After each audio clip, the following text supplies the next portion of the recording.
Greetings, everyone. Welcome to our exclusive Global Leading Voices webinar campaign. We are delighted to have you join us here today. Please be informed that if you have any questions during the presentation, you may type them into the question box in your control panel. The presenter will answer your questions at the end of the presentation accordingly. Now, without further ado, we will turn the time over to our presenter, who will begin shortly. Hello, everybody. It's morning where I am in New Zealand, but I think you're in the evening. Thanks for joining us today and in the evening. We're talking about risk management leadership, and before I start, I just want to go over my background just briefly, how I got into this. I got into risk management leadership because I found that risk management combined with leadership was really the only way to become an effective leader. There's many leaders out there that I've met throughout my lifetime who are very, very good at what they do, very skilled. And what I've found after some assessment and knowing these people, both men and women, is that the one quality they had was very good risk management leadership. That means they looked at every aspect of their leadership. They found the risks, they found issues that would be there, and they dealt with that. It wasn't just a matter of leadership by itself. So good leadership is all about being really propped up by risk management, something that's been around for many, many years, but it's still very underrated, underclassed, and many times misunderstood. So my career of really 25 years being in the chefing industry, then the army, where I learned my risk management, and then coming into corporate and government world where I practiced my risk management. I've had many experiences, work with probably 100 companies, if not thousands of people, and certainly hundreds of leaders.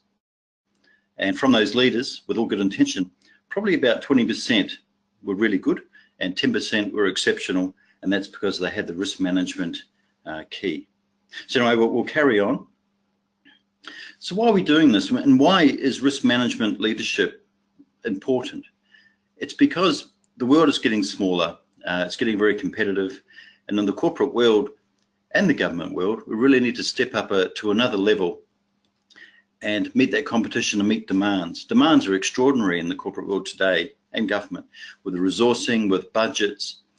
The competition is very, very fierce. And so the way to get through that is really put risk management leadership into practice and make sure that we're not running the race separately. We're running the race together as a team. We're ready for any barriers that come up. And we're looking at the risks and obstacles really into the future, not just now. And those organizations I work with and that I do see who succeed well are doing this today. They're making sure that they bring that risk management into all their methodology of practice and ensure that they're looking at risk coming up and how to deal with that. So they're not being reactive, they're thinking and they're being proactive and they're planning. Risk management is really a lot about planning, and that's where it can go to project management as well. So this is what I found in my, say, 20 plus years in leadership and risk management, and from the many, many people I've met. And there's lots of myths out there. There's lots of books that talk about risk management and leadership and how you should do it and the how-tos. I was sitting with a senior manager in Australia only last year, and while I was waiting for that manager to come back to the office and that person being called away, I looked over my shoulder and I saw many, many books on leadership, probably about 30. However, only months later had that person actually made a very significant error in leading that team and that company. And that company actually went into great difficulty. So it's not all about books. It's not all about what we get told and what we can find. It's really about what's instinctive to us, how we lead, and knowing about ourselves and knowing about the people we're leading. People are key. So some myths that I found: charisma. Great leaders are charismatic. Not really. Charisma is really about getting people on board, convincing them of a path, knowing them really, really well. And many times charisma is confused with just telling people what they want to hear. You would have seen, or you may see, leaders in industry who people think are fantastic, but they're just really telling the people what they'd like to hear. Maybe even some promising, maybe even some forecasting, but it's not getting right down to the bones of really good leadership. Power. Leaders want to have power. Well, some do, and it's not a great attribute to have, but no, a lot of leaders just want to get the job done correctly, how it should be done, and to a very good success rate. So I don't find a lot of good leaders who it's all about power. The bad leaders, or the poor leaders, I do. Passion, leaders have passion? No, not a lot. I haven't met a lot of leaders with great passion, but they have a drive and ambition, and they want to make sure they succeed and their team succeeds. Passion may come from a spark they have for that industry or an interest, and it certainly may grow, but not all leaders are naturally passionate. And there's something about our jobs, all our jobs, that maybe we don't like doing so much, or maybe it's a little bit tiring. So we can't keep that passion up the whole time. But the thing with passion is that we need to find it. And anything we're doing, we need to find where that bit of passion is, that bit of spark, whether it's painting a wall or driving a rocket ship to the moon. There'll be a bit of passion in there somewhere that we need to find, and then we need to grow. And when we grow that passion and we can show it, then people follow us. So not everyone is just naturally having passion. Sometimes we have to find it. Control. Leaders have control. Not really. I haven't met a lot of leaders either who have great control over really anything. It's always a bit of a game of making sure that people are on board, that the projects, what you're working on, is going through really well and working. Control is really hard to get, and if people try to push control too much, I've seen it work in a negative way. So I don't think we all ever really have control, but we're striving for that, but we must do it in a way where we're looking at every part of the organisation and also being aware that we can't control everything. And if we're not controlling everything, it doesn't mean we're doing leadership badly. It just means we're really doing our best. So that's a myth that I have found. Education, great leaders need to have great education. Well, no, I've got education myself, and I bet a few of, or most of you do too, in some way or another. But it really comes down to the way you lead people, how you look at a problem and solve it, and what you do to actually mitigate and get there. You can have great education, but really when it comes onto the ground, doing that and executing leadership, many times that is not really a gauge of how you will be a really good leader. So I've met leaders with no education and leaders with great education, but it's all about what you do, how you know yourself, and how you fulfill that role. Knowledge. Leadership myth is leaders know everything. No, they don't, and I certainly don't. Good leaders that I've seen and what I do make sure that I have people around me who know all different things. There's some organisations, probably many I've seen really, who will pick leaders who are like them. We want different people. We want to mix it up. We need to have the skills in there that can complement us and the skills that we're lacking. And that's how we have fast, effective, and very strong teams. And when we look at different knowledge bases, that was what we should be looking for when we hire people. What kind of knowledge have they got that can complement what we're doing and put all those little dots together? Leaders don't know everything. They only really be successful and survive by the people around them. And if everyone is mirroring that leader, or you've hired in that way that everyone's the same, leadership will not work. And what you want to strive for probably won't meet the mark. Risk management understandings. And this is a classic, and dealing with many companies over the past few years, I see this time and time again, and there's a specific success rate. When I see companies who rely solely on a risk matrix, and to tell them what's going on with not a lot of thought of how that risk matrix is used or how those risks are identified, I find pretty mediocre performance. They have everything in place, they have the spreadsheets in place, they may have spent a great deal of money on these risk management measures and programs. However, if you don't know risk management basics, if you can't identify a risk or know what that risk is, then it's very hard to put that into matrix properly and to use that.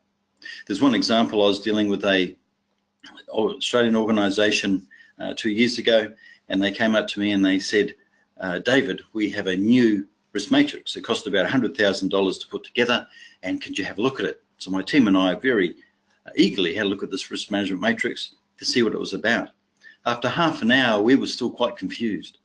They had a semi-scientist put this together, and they looked at every part of risk management that could be thought of to put into this risk matrix. However, it was too hard to use. And after some investigation, I found that many people who worked in that organisation could not use it. They used it wrongly, or when they tried to use it and get through it, it actually turned into its own risk. It was way too complicated. So we need to look at risk from the human side, us understanding what it is, and then rely on spreadsheets, matrix, to actually get the message across. So it's a twofold process. Anyone can do it. Well, people can try to do it, but risk management really comes with a lot of practice. And the one key is finding out what that risk is first and what you're looking for. So no, not everybody can do it. They can do it if they know what they're looking for, what a risk looks like, and that's only from knowing their environment. So knowing their corporate environment, for instance, would be where are you going? What is your business plan? What are your threats and risks after some assessment? And what does that environment make up of? Competitors, economy, everything to do with that needs to be well known, assessed, and then you can start looking at risk correctly. Having a consultant come in is very valuable. However, when you have consultants or third parties come into your organization, the thing they need to do before they start consulting on any risk management is understand your organization as much as possible, and then they can give more accurate accounts of what might be risk and what may be not, and how you can deal with that. Again, software. So there's many software programs out there. They're always evolving. They're very, very good, and they're becoming very, very precise. I won't name any here. However, I'm sure that you can find or you know these software programs already. But again, when these are being used, they need to be used by the human side of how do we identify risk, what do we put into those programs, how do we use it, and what are we looking for to make sure that program doesn't control us in the organization. We're in control of that program and that software device. And what I'm getting at here is that we can't have something tell us exactly what the risk is all the time. We need to challenge that. And that's where we, as people, come into it. It can't be solely reliant on a program. They're very, very important. They give us good, accurate data, but we must always challenge in risk management, challenge everything, and that's how we become very, very successful. And the human side, I keep saying the human side, but I firmly believe, and what I've found out from my many experiences, all good and poor, is that people are risk management. The biggest risk we have is people. When we're looking at cybersecurity or software, whatever we have, I found approximately 85% of all the risk is the person sitting behind the laptop or the keyboard. It's not necessarily their fault at all. It's because they need to be risk aware, they need to be trained, they need to be inducted properly. And this is more than half of the risk management formula. It's people. Get that right first, and you're really on the way to good, successful risk management and leadership in the organization. And too many times now we are relying on software, programs, and what we're being told to manage our risk. Well, many times we have to look at the people, the simple things, the motivation, the leadership, how they're inducted, how they're communicating back. What is the turnover like? What IP are they taking with them when they leave? What access do they have? Look at our people first, and you'll find major parts of the puzzle for risk management. So types of leaders.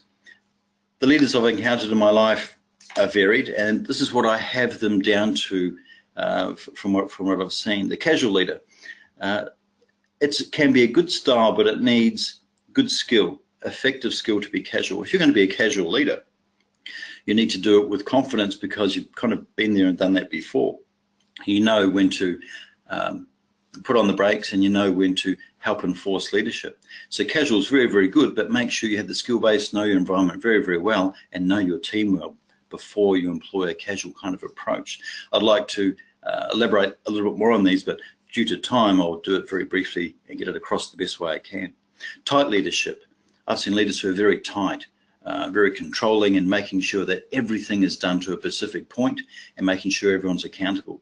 That's very, very good, but also if we're going one way being tight, we need to add that flexibility as well. No one likes to be controlled too much, and nobody certainly likes being told what to do if they know how to do something. So when we're being tight, just make sure that everybody is inducted properly, trained properly, everything is going the standard that you want without getting too controlling. Being flexible, one of the keys of leadership I find is being flexible. When you have everyone in the right position, you have the project plan, whatever you might be doing, always be flexible to change. And this is where organizations frequently, even large ones, come unstuck. We get too confident. We start to get a little complacent, and the flexibility goes out the window when challenge, crisis comes along. So always keep that flexibility there. Absent leaders, ones who just really won't give an answer. Something hard to get out of them, or something that you need is frequently not given to you. And this is one of the other downfalls of leadership I see. If leadership is high communication, it's high interaction, and absent leadership is one of the main risks I always find in leadership. Intelligent. They're intelligent leaders and very highly spoken leaders. But one problem with that, even though it's very valuable to be intelligent, know what's going on, know how to speak to the client in their own language and everything else, is to make sure that we have good connection to the ground. So intelligence with reality as well. We're intelligent, but can we speak to the people all through the levels of the organization and all to different types of clients? Simplify it, but don't oversimplify it. Make sure that everyone can understand what you're saying and what you're getting across. Because many times is what I find, if we speak in a too intelligent way, if you like, people won't understand. That turns into its own risk, and there can be misconceptions. So always know your audience and the people you're talking to. Instinctive leaders. Instinctive leaders is what I found is gut instincts, being intuitive. However, being instinctive, we need to look at other major parts of leadership. So wouldn't be instinctive, we also need to be a little bit tight. We need to make sure that we've got a tight ship as much as possible, and we're looking at every different area. If we run purely on instinct without much planning or without much communication or brainstorming from our team, that can also turn into a risk. We haven't got the full picture. Non-committal, you would have seen in your time, non-committal leaders. So you want some commitment, you want to drive ahead, but then the decisions change. So we as leaders need to make sure we're decisive. If we're going to change the decision or change the way something's going, get everyone together, tell them, communicate well, and don't appear non-committal. That's the killer of many projects that I find. Decisions aren't made quickly, aren't made in a timely manner, and then we start seeing major issues. And the angry leaders. I put that in there because when we lose our temper or we don't lead in a way that is inspiring, we start losing the motivation of our team through the organisation. And the team is what makes us and makes it successful. We need to stay calm, we need to stay focused, and we need to stay on point. And really with, in most cases, a little motion as possible. Leadership's not easy. It took me a long time to learn. I was never a natural leader. I thought I would get there by myself many years ago and wouldn't need anybody else. But I found that the team around me, the way I look at leadership and the way I practice leadership with all these different elements is very important. But it comes down to being one thing, that's calm, decisive, communicate well, talk to people, and build that trust. People won't trust you automatically. You have to build that. It won't come, and it doesn't come with your role as a given at all. So why have I seen it fail many times? Skill. Many leaders will start a job or a role, or they'll be leading, or they'll be put into an area, and the skill lets them down. It's a skill of that role, what you need to know, the ins and outs. So if you're in a role, look at it. Look at the different areas, look at the threats and risks, and find out as much about that organisation as you can, because that'll be the one thing that saves you at the end of the day. Time management with projects, time management with leading teams and organisational skills is very important. I find especially on projects, time management isn't looked at enough, and so times are made into the future forecasting, but they can't be outpowered, so it starts failing. Look at your time management, make sure you're forecasting for the worst possible scenarios, and then manage your time around that at the same time. Trust. Many leaders may think that they have the role and they have automatic trust, as I just spoke of before. No, this takes time to build. People need to know that they can trust and follow you, they can communicate well, and if you think trust is a given, then it can fail quite quickly. So never underestimate the people around you or overestimate yourself. Experience. I see leaders going into roles who aren't experienced for that role, don't have that hard experience on the ground, and unless they get that skill set and learn very quickly how they can handle that position or the environment, the experience can let them down. So be very careful about having experience in a role, and if you don't have enough experience for a role, which we all do at some point of our career, draw on the people around you, draw on the team, and make sure if you're hiring as well, as we said before, bring in other different skill sets so you can get that experience up quite quickly, but learn about your organisation. Promotion, being promoted through the organisation as a given. I've seen as an example a few leaders being promoted from a golf course or sitting in a bar because they know somebody. Now, this can be okay if they have the organisational skills, skill and experience, but frequently a promotion that isn't challenged, isn't looked at, and isn't put against a certain scale is really just a promotion, and sometimes it won't have the needed qualities that that person needs to progress in the organisation. So be very careful of picking people just because they've been there the longest or you know them the best. It's one of the poorest success rates I see.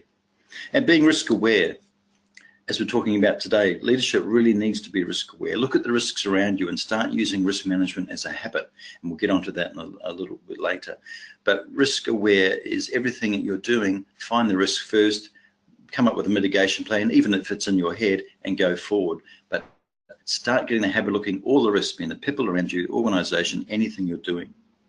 People and EQ, it's great to have high IQ and great to have great intelligence, but we need to understand people, be very good with them, know their strengths and weaknesses in our own, and then start knowing how to motivate them. People are absolutely crucial to leadership and risk management, and companies are starting to separate now, really over the past 2 years, what I've seen, where some companies are very good at treating their people well, and they can put great stresses on their teams, but the people like being in their company because they're communicated to, they're looked after, and they're listened to. Whereas the other companies who I see don't doing so well at the moment, even though they might be large right down to medium, don't look at their people enough. They have high turnover. They don't care enough. And so when the stress comes on their team and the people organisation, frequently they leave, they aren't up to it, or they won't give their best. EQ, to me, is higher than IQ. And it's the one thing we need to really start getting across as effective leaders. Know our people and know how to read and manage people. Over and underestimation. Frequently we will overestimate ourselves. I have in my past, or over or underestimate other people. And this really comes from not enough risk analysis about the other person or ourselves. Let's have a really good look at people, ourselves, and see exactly what we can do, our strongest qualities and our strengths and weaknesses. Don't estimate anything until you've had a really good look at it, because frequently it will be the wrong answer that you want. So be careful with overestimation of anything. And greed. I've seen leaders get to positions where all of a sudden it's a focus on themselves, or if it's a focus on bonuses and things like that. Yes, it's very, very important. However, in the long run, that can really turn into a failure, because we need to put that focus on the organisation, the work that we're doing, and then those rewards will come. So really focus on that, not ourselves so much, and I think we've all done it sometimes in life. I have, and then we can do a great deal more. And also be careful of other motivators of people. When I have employees or teams and there's rewards to give, I frequently do not give money or any kind of reward like that anymore.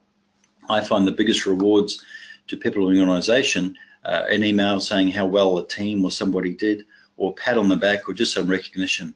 I found that goes double the success rate of getting anything monetary, and it certainly builds up a lot of trust. People like being told they're doing a good job. Money's important, yes, but care for people and tell them what they're doing. Power. If we get into a position of leadership, when you just look at power, that can be a failure as well. We need to, again, have an EQ base. We need to care about the organisation, and if we're looking at just having power in our position, that frequently will put us off track. Power kind of goes with greed, and that's not how organisations are growing today. We need to look at the whole spectrum, become part of the team as well, and put ourselves aside for a minute and concentrate where we're going. And passion. We talked about it before briefly, but not enough passion. Find that passion with anything you're doing, no matter how sometimes boring it might be, or whatever it might be that you don't want to do in the organisation. Find that spark of passion, and that will help. People will see it, people will follow, and you need that passion to get through. So you can find it somewhere. So risk management. What do I see as risk management? Well, let's keep it basic. First of all, what is risk? We need to know what we're looking for. What risks are we looking for? So how are we going to identify that? So for example, your organisation, and you're looking for the risks for the organisation, do we know what to look for? What a risk might be? For example, if we're looking at software risk, we're putting in a new cyber program or whatever it might be, the risks are people, the risks are the time management, the testing, the challenging of that software, the time frames, and the project plan. There's a lot of risks that we need to really make sure are viable and relative to what we're doing. So this is where teams come in, brainstorming, looking at any kind of project and identifying the real risks. When we start identifying risks that really aren't risks or can't really affect us directly, we start going off track. Assessing the risk. So what is it? We assess the risk, we break it down, and we say, where will this sit within our risk rating? Why is it a risk, and why should we be assessing it? So assessing it is breaking that down, looking at all the fundamental parts of it, seeing how it will really affect us after we identify it, and then going on to evaluation. Evaluation, whether you've got 6 risks or 300, really need to be put into a rating register. So from say 1 to 10, what is the most important?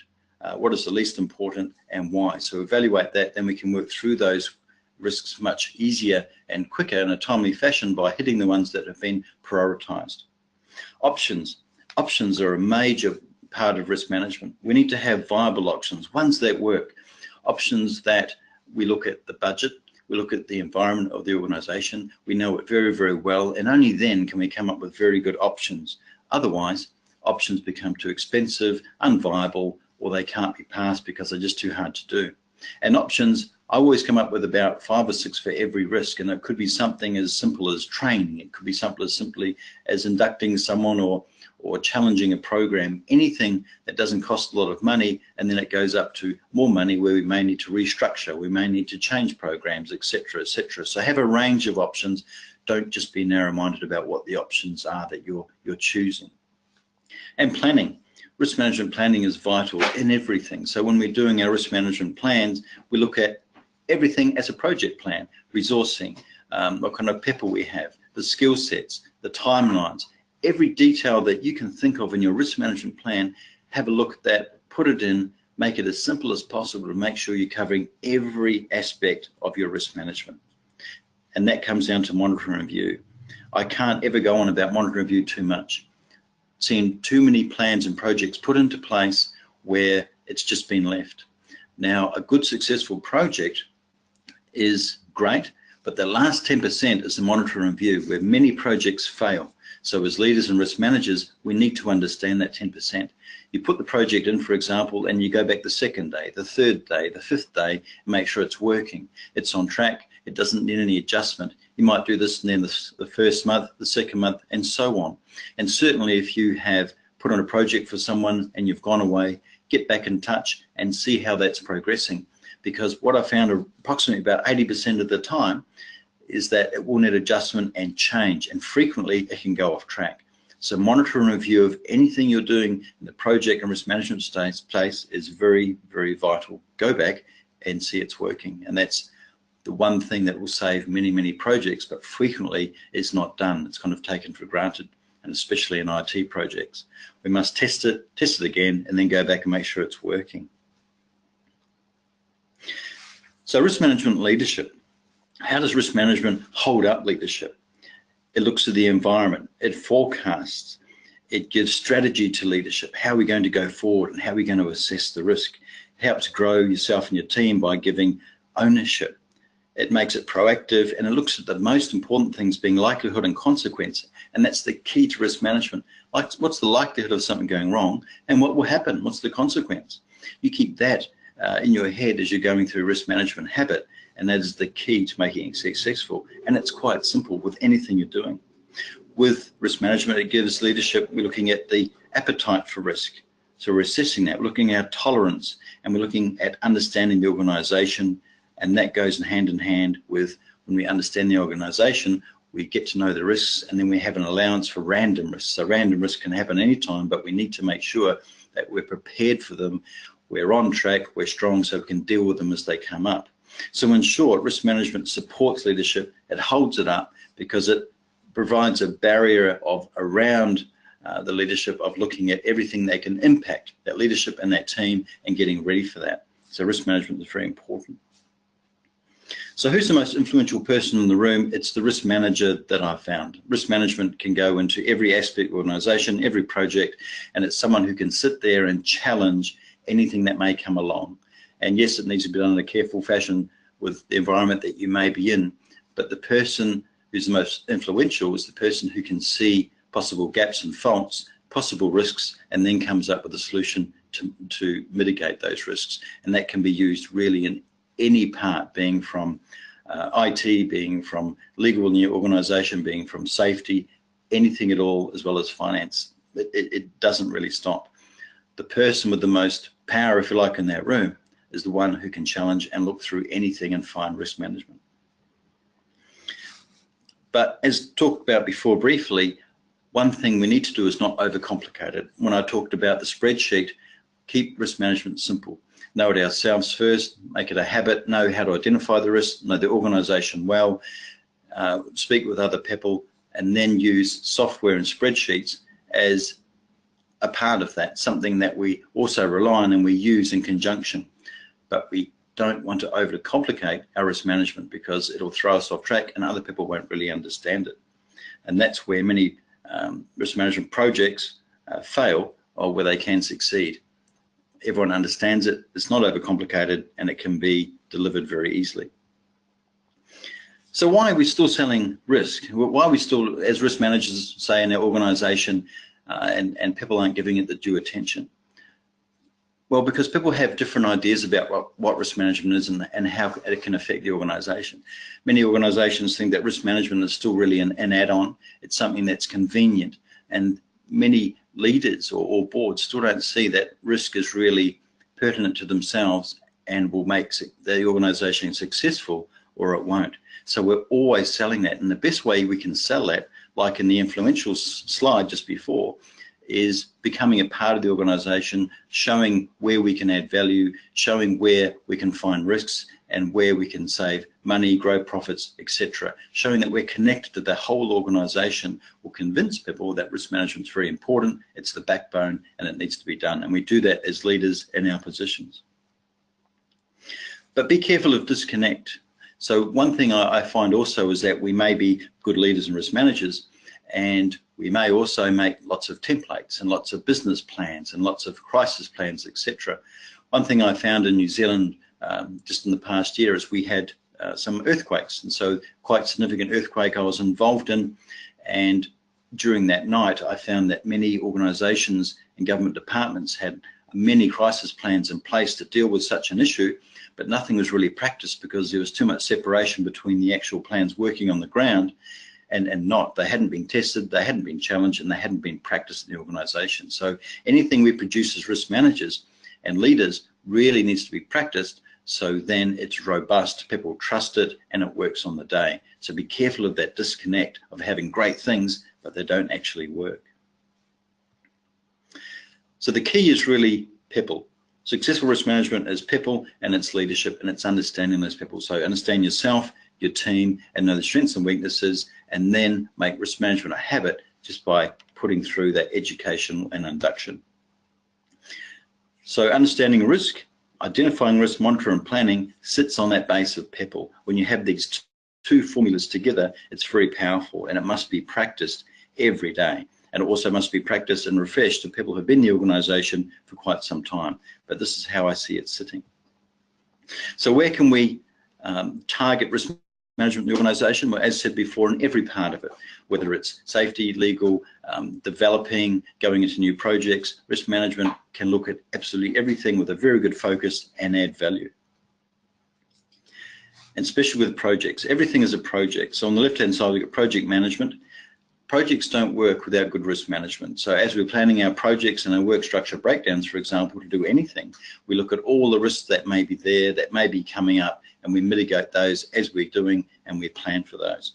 And on the right-hand side, we have grains of sand. That's all, that represents all the little gaps and risks that frequently are left out of project planning. We look at all those little grains of sand, the granular areas that can trip up a project, anything from having a successful requirement or a workshop or communications with a client or whoever you're working with. That's what we need to look at. Start looking at the risk, challenging all your projects, and then you'll find those granular risks coming out that you can deal with. So what do I do as a main basis? what I do and what I've learned is three key areas when I come across any project or something that I need to do. And the first thing, we have the red dot there, is centering myself. So when I'm given anything, for example, say a new project or task in an organization, I look at it. I look at the lessons learned.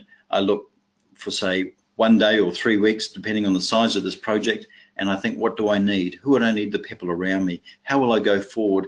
And really, what have I learned and what shouldn't I do with this project? From that, I have a very clear direction of a start point. This is the way we're going because we've centered ourselves, we've looked at it as much as possible, assessed it, and now we're quite confident to step off.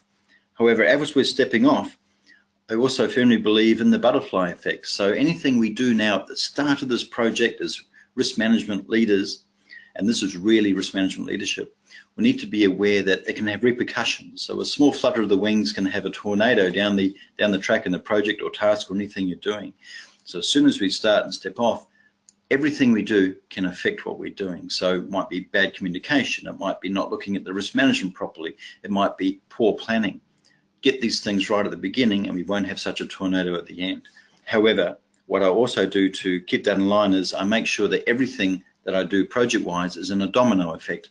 From the start to finish, I plan as much as possible with my team, we brainstorm, and we make sure that everything will hit systematically to make that project or whatever we're doing in the organization very successful.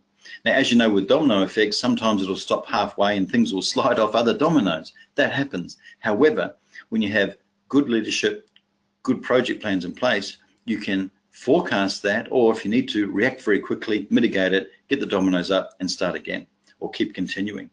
So it's all about centering ourselves, getting direction, understanding everything we do from today will affect things in the future, and being prepared for that by very good planning, risk management, and having a systematic approach to what we're doing, but keeping good flexibility as leaders. So the biggest thing is looking at where you are now. So where are you now? Why are you on this webinar, and what do you want to learn? What do you want to get out of it? Frequently, when I talk to people and deal with organizations, is that people don't really know where they are now, but they kind of know where they want to go. So today, think about where you're now, where you want to go and how you're going to get there, and what's between you and getting there. What are the risks? What are the issues? What is holding you back? Is it your team? Is it good leadership? Is it risk management principles in your organization? Something will be a barrier.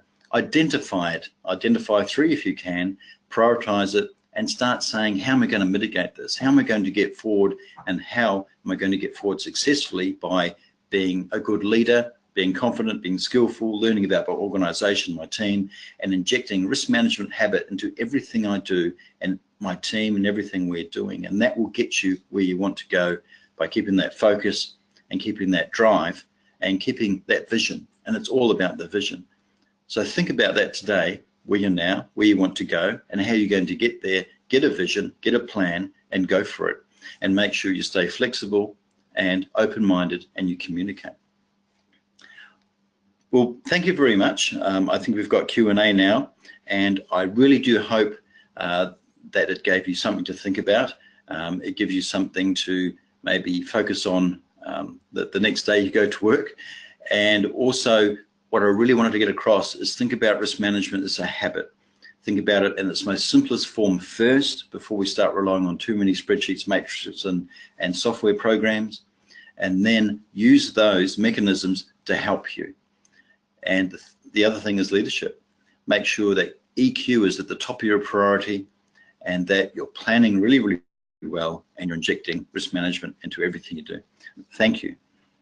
Thank you, David, for providing such an insightful presentation. It was a pleasure to have you as our presenter. In addition, I want to inform all the attendees that PCB provides training and certification services for ISO 31000 Introduction, Foundation, Risk Manager, and Lead Risk Manager. Now we will go ahead and take some time for Q&A session. The first question is, how important is to consider the practicality of solutions while concluding the options for risk management? I think it's very important. I think we need to look at all, I think we need to look at the possible solutions, then look at all the options, break those down, and then prioritize what can be viable and not, and then start concentrating that on a systematic level of how we're going to deal with those. And one thing we need to make sure is that we stay realistic with what we want to achieve. And if we risk assess each stage of that along the way, then we can start finding the answers very, very quickly of the way to head. And I think, again, being realistic is the most important function here. I hope that kind of helped with the question. Thank you. We will move on with the second question. Should the risk manager challenge the status quo to be successful?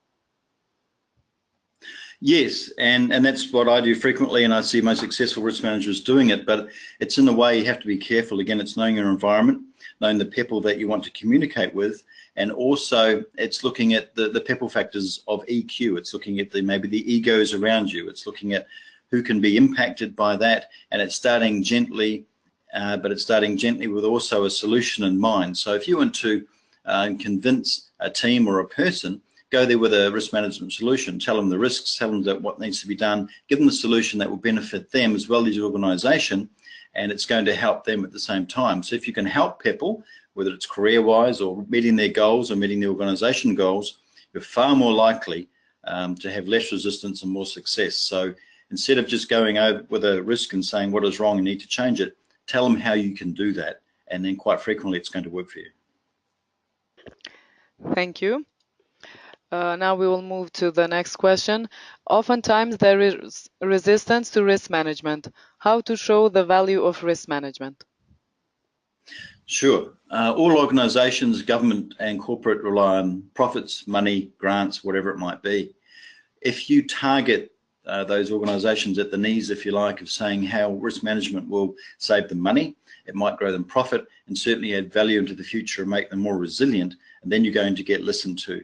And people will start opening their ears and saying, maybe this has some value. If you go across with a risk management idea that really doesn't help everybody, or it helps maybe your team or just a sector, it will frequently be pushed aside. You have to find a key or a niche there that shows how it's going to add value to that organisation, and then you can start putting it across. Thank you. The next question is, what methodology is the best for risk management? I keep it simple. So the methodology is what is the problem or the task, and then breaking that down and finding, first of all, what's the problem or task, where you need to go, what you need to succeed at with that task, and then breaking it down into every step of that task, and then you will start breaking that down into the individual risks as you go along. So you start building up then a list of risks, you start prioritizing that, and then start mitigating those risks as you go.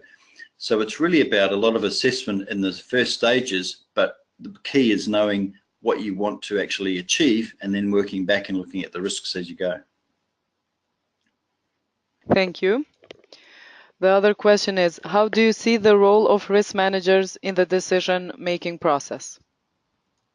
Absolutely vital, and organisations who are doing well or want to do well are now getting risk management people in their senior leadership teams, on their boards. Boards know now that risk management is really down to them as well. They need to be aware of it, and they need to know what the risks are within the organisation. So this is an important aspect where the risk management person being influential is key to the organisation, but again, you need to show why you're key, how you can add value, and what advice you can give that's going to help. And so that's what we need to get across. It's not automatic, and many risk managers won't be put in those kind of positions because they are risk managers. Again, you have to prove the value that you can add to get there. Thank you. And how successful can a bottom-up approach to risk management awareness be? I think it's successful, except we have to look at other mapping ideas and methods as well. It's not just down to one. So if we're using that, for example, we need to look at challenging that with other methods and approaches, and especially other people looking at it and challenging and saying, will this actually work? So yes, it's good, but we must look at other aspects to make sure we're on the right track. Thank you. The other question is, how many times a year can we update risk mapping? I think What I do is update it every month and look at it seriously every quarter. So every month, updating the mapping, making sure it's staying on track, and that really comes from the weekly reports and meetings that we have during that month.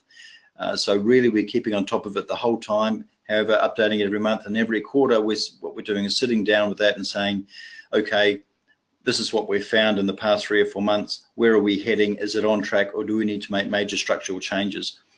What I do is also look at it every week leading up to that month, so really keeping on top of it the whole time. But yeah, every month and every quarter, a serious look. Thank you.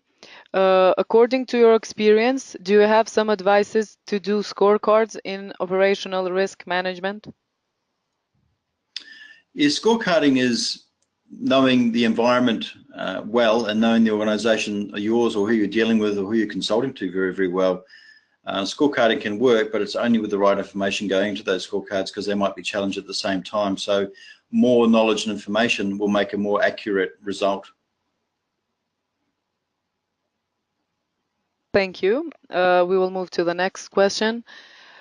How can leaders maintain themselves to stay motivated?